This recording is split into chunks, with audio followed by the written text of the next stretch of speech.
मुनीब साहब कानून के मामलात को भी बहुत बेहतर समझते हैं। इनसे ज़रा ये जान लेते हैं कि एक जानिब हुकूमत का इस एहतसाब के सारे मामले से लाताल्लुकी का इजहार और दूसरी तरफ ये कहना कि हम छोड़ेंगे नहीं, ये किस बुनियाद पे है मुनीब साहब? क्या कानूनी तौर पे बड़ा पर्टिनेंट इसका पॉइंट कोई है, सिलसिला बनता है? इसमें थोड़ा सा मैं इजाफा करूँगा। एक वज़ीर हैं प्लानिंग के, खुसरो बख्तियार जी, उनके खिलाफ बड़े भारी भरकम किस्म के चार्जेस आए हैं। अब ये इतना सीरियस मसला है, लेकिन उससे वाकई लगता है कि जहाँ इनके बंदों का मामला है तो ये नैब से वाकई कोई तल्लुक नहीं है। और एक और दिलचस्प बात आपको बताऊँ मैं, खुसरो बख्तियार जो हैं, जो भी वो चार्जेस हैं उनके ऊपर, उसका जवाब वो खुद देंगे। ये जो शुगर मिले हैं, इनके गॉडफादर कौन है? गॉडफादर तो कहा जाता है तरीन साहब हैं जी। नहीं नहीं नहीं नहीं, अच्छा। चौधरी मुनीर साहब, हाँ हाँ, वो कौन है? अबू धाबी ग्रुप के, जी, वो बहुत अमीर आदमी। तो एक वहाँ पे जो पॉलिटिकल वैक्यूम था, ये जब वहाँ गए तो उन्होंने खुसरो बख्तियार के घोड़े को चलाया और इनका बहुत सारी हिस्सेदारी भी इकट्ठी है। लेकिन इसमें दिलचस्प बात यह है कि चौधरी मुनीर समधी हैं मोहतरमा मरीम नवाज शरीफ के जी, PMLN जो हर वक्त बाजी और जहांगीर तरीन हर वो मरियम औरंगजेब लगी रहती हैं, उन्होंने मुंह पर जिप लगाई हुई है बिकॉज ऑफ दिस रीज़न। तो बहरहाल आप सर, ये जो अभी आपने खैर जो नुक्ता निकाला है, फ्रैंकली मेरे जहन में तो नहीं था ये वाला, लेकिन आपने जो निकाला है इसकी बड़ी अहमियत है।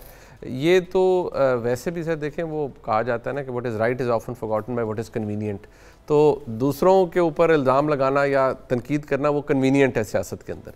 लेकिन मैं अब जो जिस तरह से शेप अप हो रहा है, अब प्रॉब्लम ये है, हुकूमत जब ये कहती है हमारा एहतसाब से ताल्लुक़ कोई नहीं है, तो वो उस पर बंदा मुस्कुरा ही सकता है कि ठीक है। लेकिन देखिए, इस पूरी हुकूमत की जो पूरी ड्राइव है एहतसाब की, नैब ये काम कर रहा है, नैब ने अपने जो दायरा इख्तियार है उसको बड़े स्ट्रेंज तरीके से बढ़ा लिया है। अब वो एक मामला है एसेट बियॉन्ड मीन्स का, वो ऑलमोस्ट हर शख्स के ऊपर ही वो लगा रहे हैं। अब ये खुसरो बख्तियार साहब वाला जो मामला है, देखिए मैं समझता हूँ खुसरो बख्तियार साहब को वो एक बहरहाल फेडरल मिनिस्टर हैं, उनकी एक सियासी शख्सियत है, बैकग्राउंड भी है, उनको अपनी पोजीशन वाज़े करनी चाहिए। और हुकूमत के अंदर है, हुकूमतों में रहे हैं, कभी एक जमात के साथ जनूबी सूबा महाज के गॉडफादर जो महाज पता नहीं कहाँ गया बस वो हर दफा आता है, इक़्तिदार के बाद ख़त्म हो जाता है। देखिए मसला ये है कि उनको एक तो अपनी पोजीशन वाज़े करनी चाहिए उनके, और हमारी सियासत के अंदर बदकिस्मती ये है कि लोग फौरी तौर पर जजमेंट्स पास कर देते हैं। ये नहीं होना चाहिए, उनको मौका पूरा मिलना चाहिए। लेकिन ये बात फैक्ट है कि अगर आप इस वक्त हुकूमत में बैठी हुई बहुत सी शख्सियात के बारे में, उनके कारोबारों के मामले में, उनकी फ़ाइनेंशियल मामलात उनके बारे में अगर सवाल उठाएँगे तो बहुत सी शॉकिंग रेवलेशंस होंगी। लेकिन ये बात फैक्ट है कि जहाँ पर जिसको एक्सपेंडेबल समझा जाता है हुकूमत में, उसको फिर आगे कर दिया जाता है कि ठीक है वो नैब के सामने आ जाए और फिर नैब उसे रगड़ा दे। जी हाँ, वो मतलब एक्सपेंडेबल बन गए।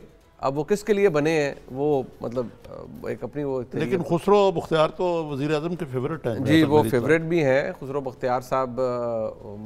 अब मैं जो जितनी मालूमात आपके पास है उस आर्टिकल को पढ़ के उतनी मालूमात हमारे पास है। अब इसका सोर्स क्या है? मेरी तो थोड़ी ज़्यादा इसलिए कि बरखुरदार है मेरे, आप बड़ी इज्जत करते मेरे, और मैं भी उनकी बड़ी इज्जत करता हूँ। लेकिन ये मामला क्योंकि एक कसूटी है, मैं समझता हूँ कि ये क्योंकि वो वफाकी वज़ीर हैं, बनता यही है कि उन्हें अपनी पोजीशन वाज़े करनी चाहिए। और ठीक है, अगर वाकई बहुत अबव बोर्ड है वो, तो उन्हें चाहिए कि फिर अपने कह दें कि नहीं मैं तहकीकात के लिए तैयार हूँ, जो भी तहकीकात करना चाहिए।